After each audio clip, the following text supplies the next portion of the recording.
a lot of people don't really understand the fundamental basis of the Jewish state. Is the Holocaust, is it Jewish history? How do all these parts tie in?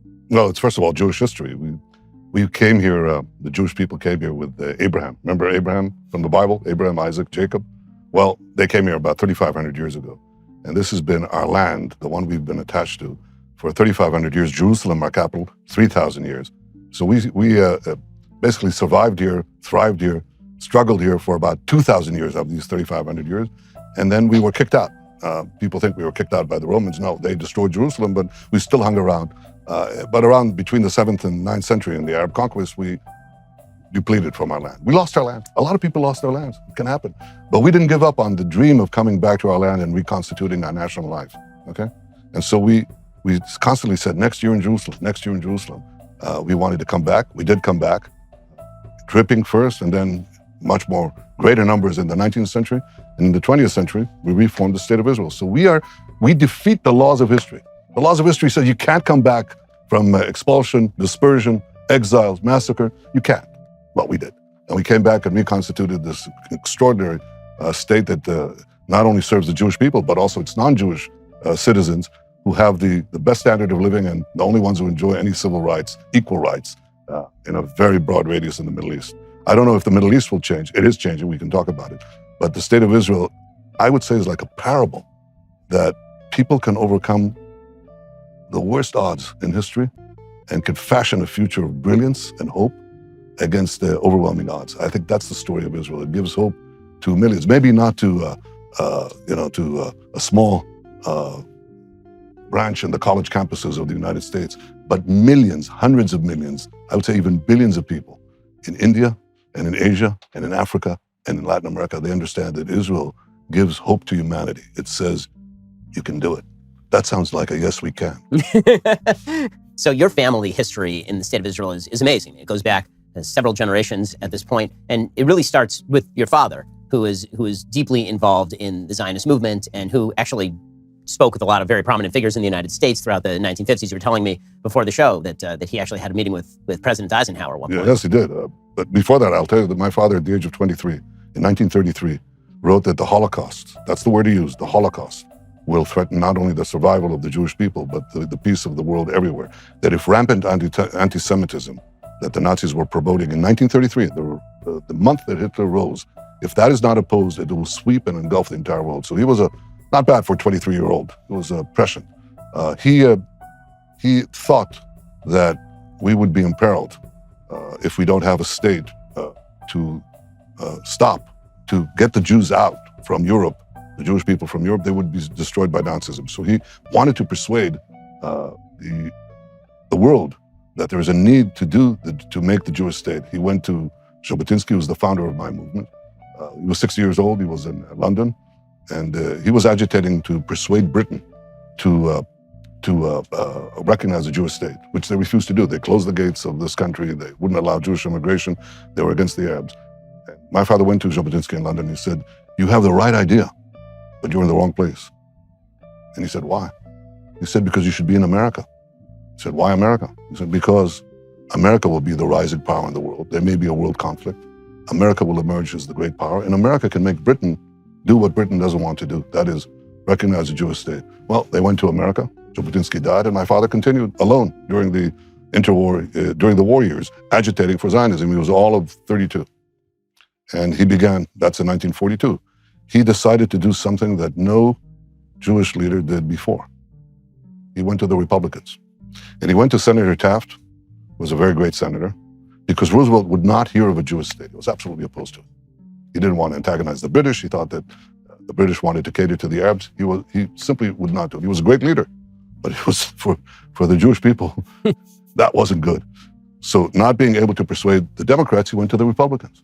And he said to Senator Taft to advocate, to put in the Republican National Convention on the platform, support for unrestricted Jewish immigration and a Jewish state. Well, Roosevelt didn't like it, but 3 months later, he had no choice. The Democratic National Convention adopted a similar platform. So in many ways, my father was the progenitor of the bipartisan American support for Israel. But of course, he didn't just work on public opinion, but he worked also on the generals and on the politicians. And he went from one to the other. Claire Booth Luce, the wife of the publisher of Time magazine, who was a congresswoman, brilliant woman, she opened doors for it. And so he was taken first to the lowest official in the State Department. His name was Loy Henderson. He was responsible for the Middle East. And they started bringing him up. They brought him to Dean Acheson, who was the acting Secretary of State, and eventually they brought him to Eisenhower. After the war, he was the commander of the army, okay? And they heard from him something that they never heard before. Never heard before. And Eisenhower asked him, why should we support you? He said, because the war's ended. The Soviet Union is going to walk into the Middle East. The Arab countries are not only not going to be an obstacle, they'll cooperate with them. And we, in the Jewish state of Israel, will be the bastion of the West, bastion of Western interests and Western values in the heart of the Middle East to block the Soviet takeover of the Middle East. And Eisenhower looked at him. Eisenhower was my father describes him as a sort of very open-minded, very logical American patriot. So he asked him, how are you going to be the bastion? You're only 600,000. And my father said to him, General, you've just seen in 2 world wars how we Jews fight for others. Can you imagine how strong we'll be when we fight for ourselves? Well, Eisenhower was very much impressed by that because he got the whole general staff for a second meeting with my father. And he wanted to have a third meeting with the British envoy to persuade Britain to change their attitudes. The Brits nixed that, but it tells you his perspective. You work on public opinion and you work on the officials. Public opinion, you appeal to justice. Officials, you appeal to interest. And the two merge. Well, obviously, you've taken up a lot of those lessons in your own career. So you can see the transition and the transformation of the State of Israel. I've only visited the State of Israel 4 times over the course of my life. I visited first in 2000. It was during the Second Intifada. And then I visited when I got married in 2008. And I visited 3 years ago and now. And you can see the massive transformations that have happened over the course of that time period, in large part thanks to the fact that you, as the finance minister and then as the prime minister, made such economic decisions in the State of Israel. The growth here is just extraordinary.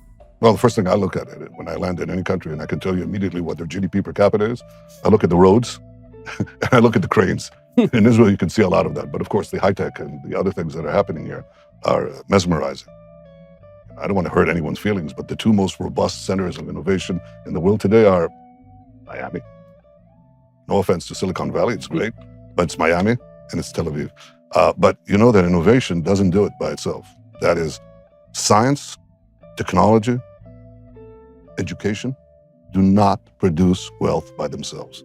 Because if that were the case, then the Soviet Union would have been, the most wealthy country in the world because they had fantastic scientists, mathematicians, physicists, metallurgists.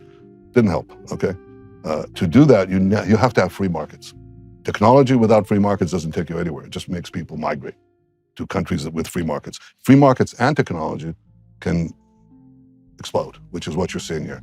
My mission was to, if my father's generation was to ensure the creation of the Jewish state, my generation's responsibility, as I saw it, was to ensure its future.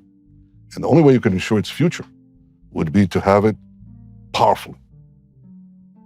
Now, obviously, a lot of folks are not going to love seeing Ben Shapiro and Benjamin Netanyahu talking about Israel history. They're going to say they're biased.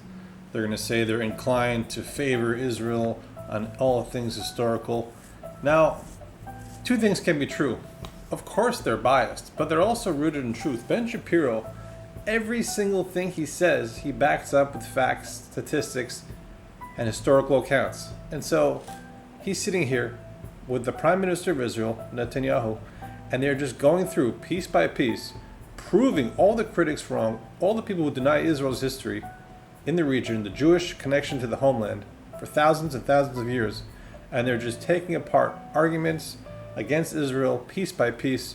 And this is just a masterclass on the history of Israel and why critics of Israeli history and presence in the region are incorrect. Beautiful masterclass